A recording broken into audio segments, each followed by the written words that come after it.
ഇതെന്റെ അച്ഛനാണ്. അച്ഛൻ കരളകം ബാധിച്ചിട്ട് 3 വർഷത്തോളമായി. ഡോക്ടർ എത്രയും പെട്ടെന്ന് സർജറി ചെയ്യണമെന്നാണ് പറഞ്ഞിരിക്കുന്നത്. ഞങ്ങളിപ്പോ ലിസി ഹോസ്പിറ്റലിൽ അഡ്മിറ്റ് ആണ്. ഞങ്ങൾക്ക് ഒരു നിവൃത്തിയില്ല. അച്ഛന് എത്രയും പെട്ടെന്ന് കരൾ മാറ്റിവെക്കാനാണ് പറഞ്ഞിരിക്കുന്നത്. ഞങ്ങളിപ്പോ ലിസി ഹോസ്പിറ്റലിൽ അഡ്മിറ്റ് ആണ്. എല്ലാരും പറ്റുന്ന രീതി ഒന്ന് സഹായിക്കണം. വേറൊരു സഹായത്തിനും ആരും ഇല്ലാത്തതുകൊണ്ടാണ് ഞങ്ങൾ നിങ്ങളുടെ മുമ്പിൽ അപേക്ഷിക്കുന്നത്. എന്റെ പേര് രജനേഷ്. ആലപ്പുഴ ജില്ലയിൽ പറവൂരിലാണ് താമസം. 3 വർഷമായിട്ട് ഞാൻ കരൾ രോഗത്തിന് ചികിത്സയിലാണ്. ലിസി ഹോസ്പിറ്റലിലാണ് ഉള്ളത്.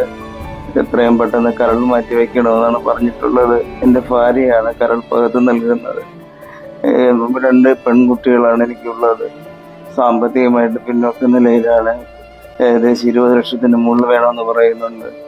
ഈ வீடியோ കാണുന്നവർ എനിക്കൊന്ന് சகாயிக்கணும். இந்த வீடியோவில் இருக்கிறவங்களோட பேர் ரஜினேஷ். இவர் கல்லீரல் பாதிக்கப்பட்டு 3 வருஷமாக ஹாஸ்பிட்டலில் சிகிச்சையில் இருக்காங்க. இப்போ ஆப்ரேஷன் பண்ணணும். ஆனால் ஆப்ரேஷன் பண்ணாங்கன்னா 20 லட்சம் ரூபாய் ஆகும். ஆனால் அவங்கள்ட்ட ரூபாய் இல்லாததுனால அவங்க ஹெல்ப் கேட்டிருக்காங்க. ஸோ உங்களால் முடிஞ்ச ரூபாய், அது எவ்வளோ ரூபாவாக இருந்தாலும் பரவாயில்ல, அவங்களுக்கு சென்ட் பண்ணி கொடுங்க. அவங்களோட GPay number, account details, contact details எல்லாமே கமெண்டில் பின் பண்ணி வச்சுருக்கேன். செக் பண்ணிக்கோங்க.